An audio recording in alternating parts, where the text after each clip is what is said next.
Good morning विद्यार्थी मित्रों। सो आज આપણે નવું ચેપ્ટર સ્ટાર્ટ કરવાના છીએ, ચેપ્ટર નંબર 12 આલ્ડીહાઇડ કીટોન અને કાર્બોક્સિલિક એસિડ। હવે ક્લિયરલી આપણે ઓર્ગેનિક સેક્શનનું આ લાસ્ટ ચેપ્ટર છે। બીજું આપણે આની અંદર બધા જ ક્રિયાશીલ સમૂહ, જેમ કે આગલા ચેપ્ટરોની અંદર હેલોજન ક્રિયાશીલ સમૂહવાળું ચેપ્ટર 10મું, ત્યારબાદ 11મું આલ્કોહોલ, ફિનોલ અને ઈથર એટલે કે હાઇડ્રોક્સિલ સમૂહ અને ઈથર સમૂહવાળું ચેપ્ટર, અને બીજું એક ચેપ્ટર 13મું આપણું એમાઇન એટલે કે એકચ્યુઅલી નાઇટ્રોજન ધરાવતા જે ક્રિયાશીલ સમૂહ છે, જેની અંદર નાઇટ્રો પણ આવી ગયું હતું, અને એમાઇન, એના વિશે ચર્ચા કરી હતી। આ ચેપ્ટર જે છે એ એકચ્યુઅલી કાર્બોનિલ સમૂહ ધરાવતા ક્રિયાશીલ સમૂહ, બરાબર। તો આપણે સૌ પ્રથમ લખીએ અહીંયા કે ચેપ્ટરની અંદર છે શું, તો ચેપ્ટરની અંદર કાર્બોનિલ સમૂહ ધરાવતા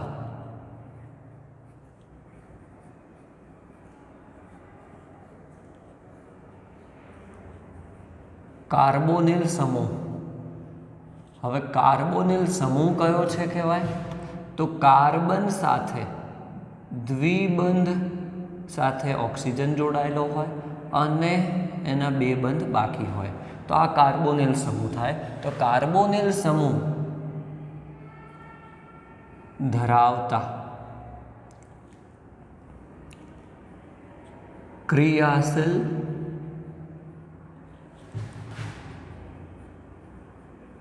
સમૂહનો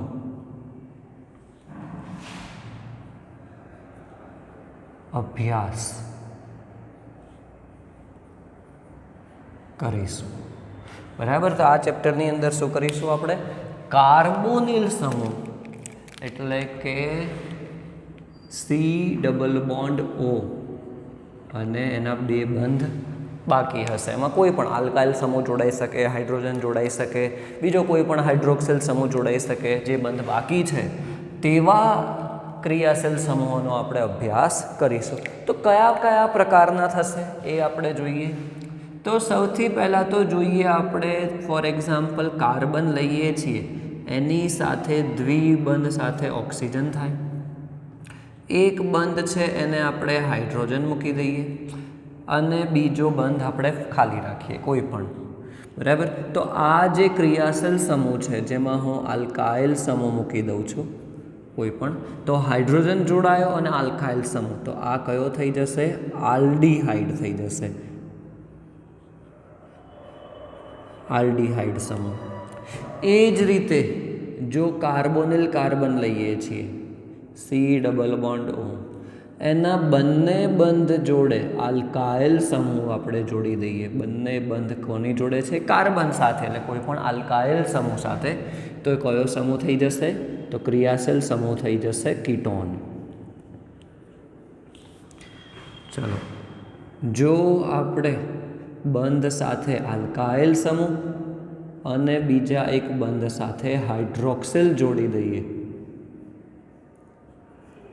OH, તો તે થઈ જશે કાર્બોક્સિલિક એસિડ।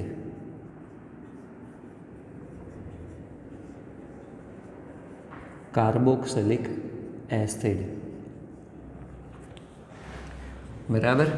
હજી બીજા ઘણા બધા ક્રિયાશીલ સમૂહો છે જેમાં કાર્બોનિલ કમ્પાઉન્ડ આવતો હોય, કાર્બોનિલ સમૂહ, જેમ કે આપણે લઈએ OR, ઓક્સિજન છે, પછી બીજો કાર્બાઇલ સમૂહ, આલ્કાઇલ સમૂહ જોડાયેલો છે, OR, તો આ કયો સમૂહ થઈ જશે, એસ્ટર, બરાબર। એ જ રીતે બીજા ક્રિયાશીલ સમૂહ તરીકે એમાઇડ પણ થઈ શકે, એનહાઇડ્રાઇડ પણ થઈ શકે, જેમ કે આલ્કાઇલ R સમૂહ લીધો છે, COO, પછી ઓક્સિજન, ફરીથી કાર્બોનિલ સમૂહ આપણે લઈશું અને બીજો એની જોડે R, તો આ ક્રિયાશીલ સમૂહ થઈ જશે એનહાઇડ્રાઇડ। એ જ રીતે એમાઇડ પણ આપણે ભણ્યા છીએ, કાર્બોનિલ સમૂહ હશે અને એની સાથે શું જોડાયેલું હશે, NH2, તો તે શું થઈ જશે, એમાઇડ। તો દરેકની અંદર આપણે જોઈશું તો દરેકની અંદર શું જોવા મળે છે? તો કાર્બોનિલ સમૂહ જોવા મળે છે. કયો સમૂહ જોવા મળે છે? કાર્બોનિલ સમૂહ. આલ્ડીહાઇડ પણ કાર્બોનિલ સમૂહ ધરાવે છે, કીટોન પણ કાર્બોનિલ સમૂહ ધરાવે છે, કાર્બોક્સિલિક એસિડ પણ કાર્બોનિલ સમૂહ ધરાવે છે, એસ્ટર પણ શું છે? કાર્બોનિલ સમૂહ ધરાવે છે. એ જ રીતે જો અહીંયા આપણે જોવા જઈએ તો એનહાઇડ્રાઇડ છે એ તો 2 કાર્બોનિલ સમૂહ ધરાવે છે. એમાઇડ સંયોજન થયું એ પણ કાર્બોનિલ સમૂહ ધરાવે છે. એટલે આટલા બધા જ ક્રિયાશીલ સમૂહો છે જે શું છે? કાર્બોનિલ સમૂહ ધરાવતા ક્રિયાશીલ સમૂહ છે. અને આ ચેપ્ટરની અંદર એટલે આપણે આલ્ડીહાઇડ, કીટોન અને કાર્બોક્સિલિક એસિડનો અભ્યાસ કરવાના છીએ. બરાબર. ચેપ્ટર એકદમ સિમ્પલ છે. આપણે IUPAC નામકરણ 11મા ધોરણની અંદર જ શીખી ગયા છીએ. તો પણ હું તમને એક સિમ્પલ હિન્ટ આપી દઉં છું એના માટે. બરાબર. આપણે ફૂલ ફ્લેશ એમાં નહીં ચલાવીએ. તમને કોમન જે રૂલ છે એ હું તમને સમજાવી દઉં છું, કેમ કે આપણે આગળ ભણી ગયા છે તે IUPAC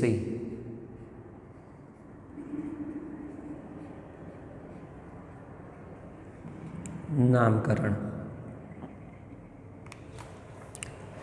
IUPAC નામકરણ. બરાબર. એમાં સૌથી પહેલું આપણે જોઈએ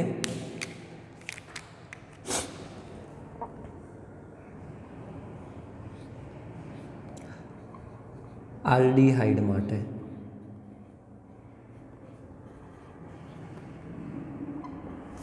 બરાબર.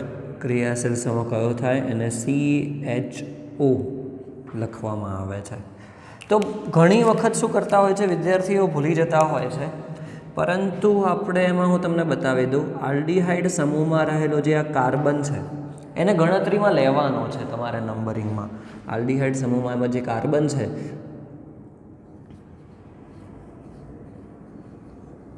આલ્ડીહાઇડ સમૂહના કાર્બનને ગણતરીમાં લેવાનો છે. બરાબર. તો શું લખવામાં આવે છે? પ્રત્યય લગાડવામાં આવે છે. જનરલી આલ્ડીહાઇડનો જે અગ્રિયતા ક્રમ છે એ સંયોજન તમે કોઈ પણ લખશો એમાં વધારે જ જોવા મળશે, કારણ કે આલ્ડીહાઇડ નો અગ્રિયતા ક્રમ પણ આપણે 11મા ધોરણમાં શીખ્યા હતા જે ક્રમ, એમાં પણ ખાસો વધારે જ છે, આગળ છે. તો પ્રત્યય લગાડવામાં આવે છે એનાલ.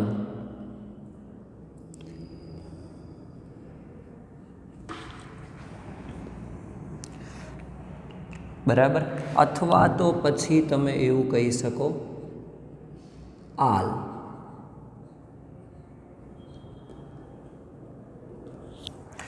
ઓકે. એનાલ એટલે કઈ રીતે? ધારો કે તમે કાર્બનના આધારે મિથ, ઇથ, પ્રોપ, પેન્ટ એ રીતે કહેતા હો તો મિથેનાલ, પેન્ટેનાલ, બ્યુટેનાલ. અને જો તમે એક સળંગ કાર્બન મિથેન તરીકે લેતા હો સંયોજનને, એક જ કાર્બન ધરાવતું જે સંયોજન હોય તો એમાં આલ એટલે કે મિથેનાલ. એટલે પ્રત્યય તમે 2 રીતે નામ લખવાઈ શકાય છે. ઓકે. જનરલી આપણે એનાલ અથવા તો પછી આલ પ્રત્યય તરીકે જોઈશું. એક આપણે એક્ઝામ્પલ પણ જોઈ લઈશું એના. બરાબર. ચલો. એ જ રીતે જો આપણે બીજું લઈએ કીટોન.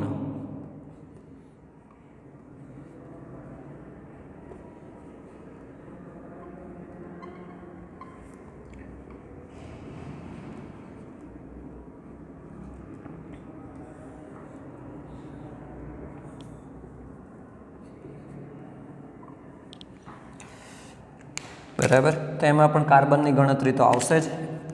અને બીજી એક વસ્તુ કે જો અગ્રિયતા ક્રમ વધુ હોય,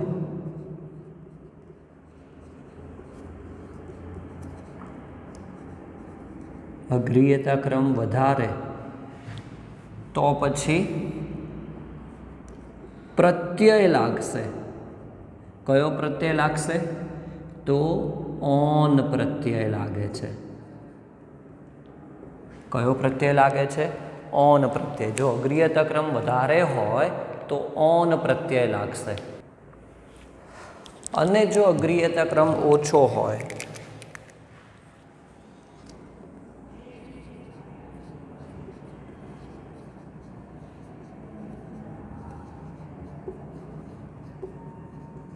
તો પૂર્વક લાગે છે, અને પૂર્વક તે કયો લાગશે?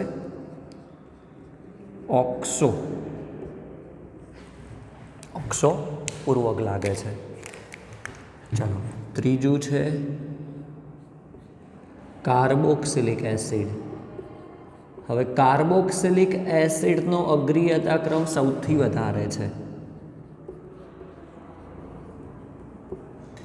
C=OH અને એને જનરલી COOH તરીકે લખવામાં આવે છે.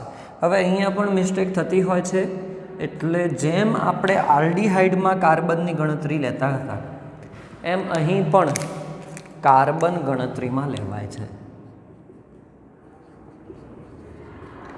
કાર્બનને ગણતરીમાં લેવામાં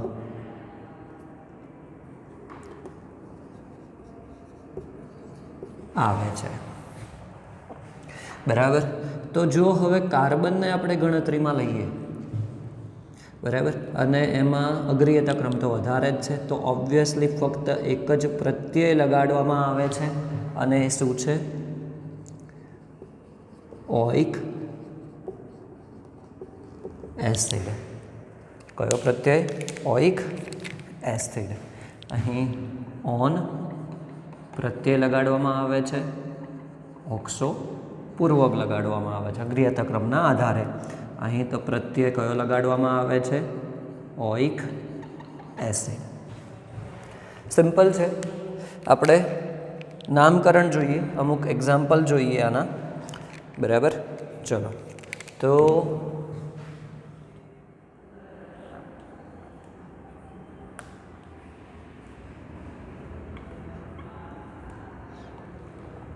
ફોર એક્ઝામ્પલ સિમ્પલ સ્ટાર્ટ કરીએ. HCHO. બરાબર. અહીં આર તમે લઈ શકો છો, અથવા તો તમને જે કીધું પ્રમાણે કે કોઈ પણ આલ્ડીહાઇડ એક કાર્બન છે તો તમે હાઇડ્રોજન પણ લઈ શકો છો. બંધ તમારો કોઈ પણ આલ્કાઇલ સમૂહ પણ હોઈ શકે, હાઇડ્રોજન પણ હોઈ શકે. હવે એક જ કાર્બન ધરાવતો શું થયો? આલ્ડીહાઇડ થયો. એક કાર્બન ધરાવતો આલ્ડીહાઇડ, એક કાર્બનને મીથ કહેવામાં આવે તો મિથેનાલ, અથવા તો તમે આલ્કેન છે એક કાર્બન એ રીતે લો તો મિથેન પ્લસ આલ તો મિથેનાલ, એ રીતે નામ થાય. તો આનું IUPAC નામ શું થઈ જશે? તો મિથેનાલ. ચલો, એ જ રીતે બીજું એક કાર્બન ધરાવતું લઈએ તો હાઇડ્રોજનની જગ્યાએ એક મિથાઇલ સમૂહ આવી જશે, CH3CHO.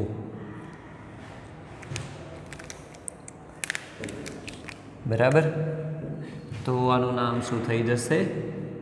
ઇથેનાલ. બે કાર્બન છે, એનું નામ થઈ જશે ઇથેનાલ.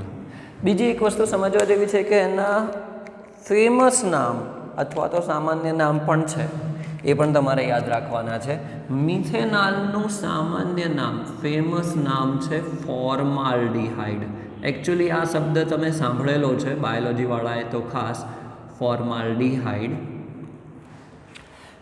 જે પણ સ્પેસિમેન હોય છે બાયોલોજીની અંદર, કોઈ પણ વૃક્ષના હોય, છોડના હોય, અથવા તો કોઈ પણ પ્રાણી અથવા તો પક્ષી કે કોઈ પણ જીવજંતુ હોય તો એને વધુ સમય સુધી સાચવવા માટે ફોર્માલ્ડીહાઇડનો ઉપયોગ થતો હોય છે એક કમ્પોનન્ટ તરીકે. અને ઇથેનાલનું નામ થઈ જાય છે એ જ રીતે એસિટાલ્ડીહાઇડ.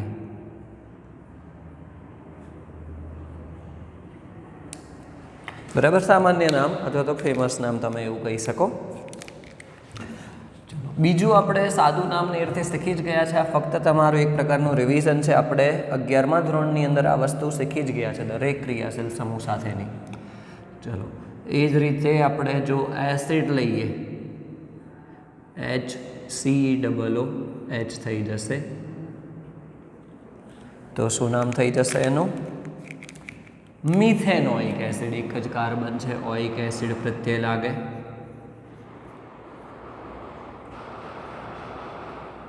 Methanoic acid. અને જો 2 કાર્બન ધરાવતા આપણે જો લઈએ, એ જ રીતે 3 કાર્બન ધરાવતા પણ લઈ શકીએ. ચલો આપણે 3 કાર્બન ધરાવતા CH3CH2 COOH. તો પછી એનું નામ થઈ જશે 3 કાર્બન એટલે પ્રોપેન થાય, પ્રોપેનોઇક એસિડ.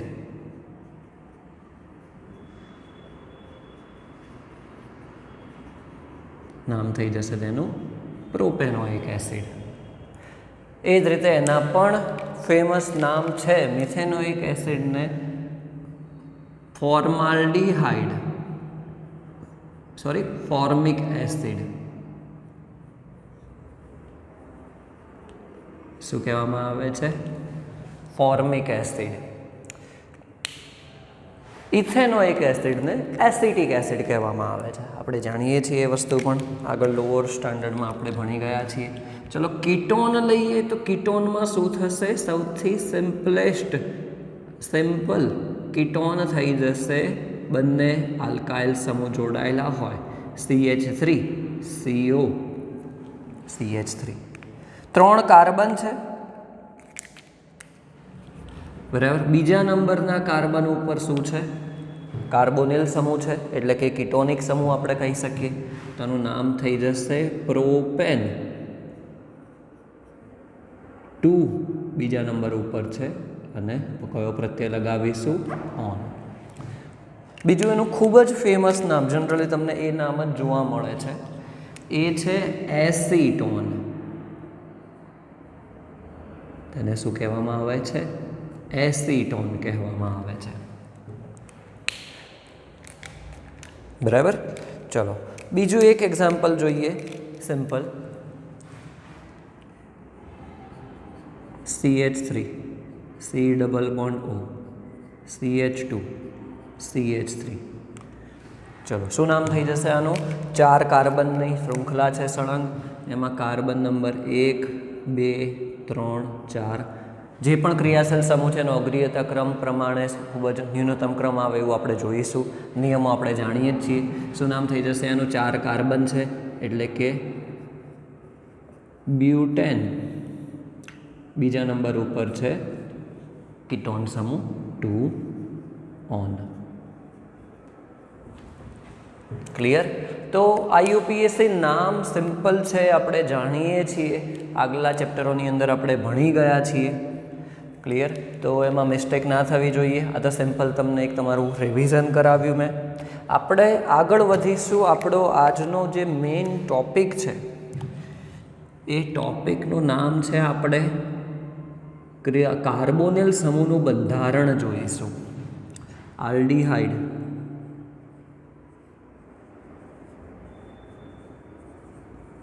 અથવા તો કોઈ પણની અંદર આપણે જોઈએ કે કાર્બોનિલ સમૂહ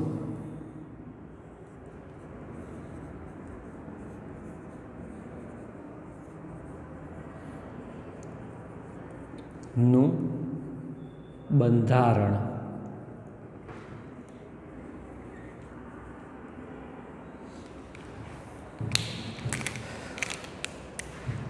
તો કાર્બોનિલ સમૂહ આપણે જાણીએ છીએ કે કાર્બન દ્વિબંધ સાથે શું ધરાવે છે? ઓક્સિજન સાથે બંધ ધરાવે છે અને એના 2 બંધ કેવા છે? એમ્પ્ટી છે. હવે જો આપણે અહીં જોવા જઈએ સ્પેસિફિક, તો અહીં 3 સિગ્મા બંધ થશે અને 1 પાઈ બંધ થશે. જે કાર્બન અને ઓક્સિજન સાથેનો જે દ્વિબંધ છે, ખાલી આપણે આટલું જ જોઈએ. કાર્બન અને ઓક્સિજન સાથેનો દ્વિબંધ, બરાબર. એમાંથી કેવું છે? 1 સિગ્મા બંધ છે, 1 પાઈ બંધ છે.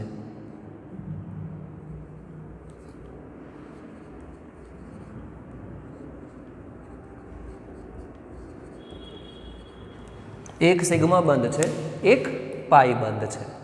ક્લિયર? આપણે જાણીએ છીએ કે દ્વિબંધ હોય એટલે કે એક સિગ્મા બંધ હોય, એક પાઈ બંધ હશે. હવે કઈ રીતે પાઈ બંધ રચાયો હશે? તો પાઈ બંધ એ કાર્બન અને ઓક્સિજનની પી કક્ષકો દ્વારા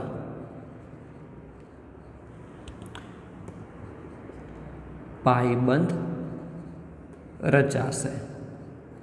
બરાબર? બંનેની પી કક્ષકોનું ઓવરલેપિંગ થશે. કઈ રીતે ઓવરલેપિંગ થશે? હેડ ટુ હેડ નહીં થાય, સાઈડથી થશે, બાજુઓથી. આપણે જાણીએ છીએ આ વસ્તુ. ક્લિયર? એના કારણે શું થાય છે? આ જે બંધ છે એકચ્યુઅલી જોવા જઈએ તો બંને અણુ જોવા જઈએ તો એક જ સમતલમાં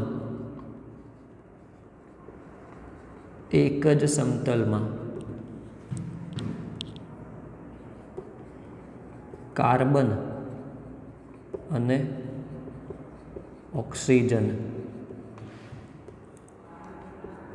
હોય છે. હવે જો આપણે હાઇડ્રોજન મૂકીશું અથવા તો પછી બીજો કયો સમૂહ મૂકી શકીએ? કોઈ પણ કાર્બોનિલ બનાવવો હોય તો આપણે હાઇડ્રોજન મૂકીશું તો આલ્ડીહાઇડ થઈ જશે. પછી જો આપણે બીજો કોઈ ક્રિયાશીલ સમૂહ મૂકીશું જેમ કે આલ્કાઇલ મૂકીશું તો એ શું થઈ જશે? કીટોન થઈ જશે. ક્લિયર? તો જે બંધ છે અહીં એ કેવો થઈ જશે? દ્વિબંધ છે. તો આપણે અહીં ક્લિયરલી બીજી એક વસ્તુ બતાવીએ. એક જ સમતલમાં છે એટલે જો આપણે દ્વિબંધ છે તો કહેવું હોય તો કયું સંકરણ થઈ જશે અહીં? તો sp2 સંકરણ. એટલે જે કાર્બોનિલ કાર્બન છે એ કયું સંકરણ ધરાવે છે? sp2 સંકરણ ધરાવે છે.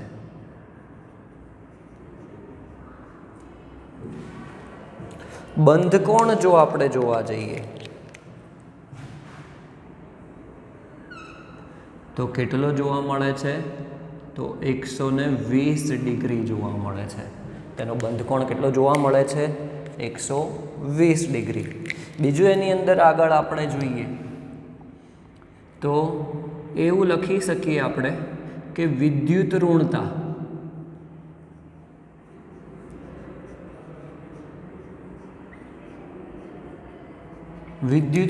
જો આપણે જોવા જઈએ તો કોની વધારે છે? તો ઓક્સિજનની વિદ્યુત ઋણતા કાર્બન કરતાં વધારે છે. બરાબર? તો શું થાય છે તેના કારણે? તેના કારણે આ જે કાર્બોનિલ કાર્બન છે એમાંથી બંધ તૂટે છે. ઓક્સિજન શું કરે છે? તે બંધ ઇલેક્ટ્રોન લઈ લે છે. તો કાર્બન ઉપર કયો વીજભાર આવશે? ધન વીજભાર આવશે. ઓકે? ડાયપોલની રચના થાય છે.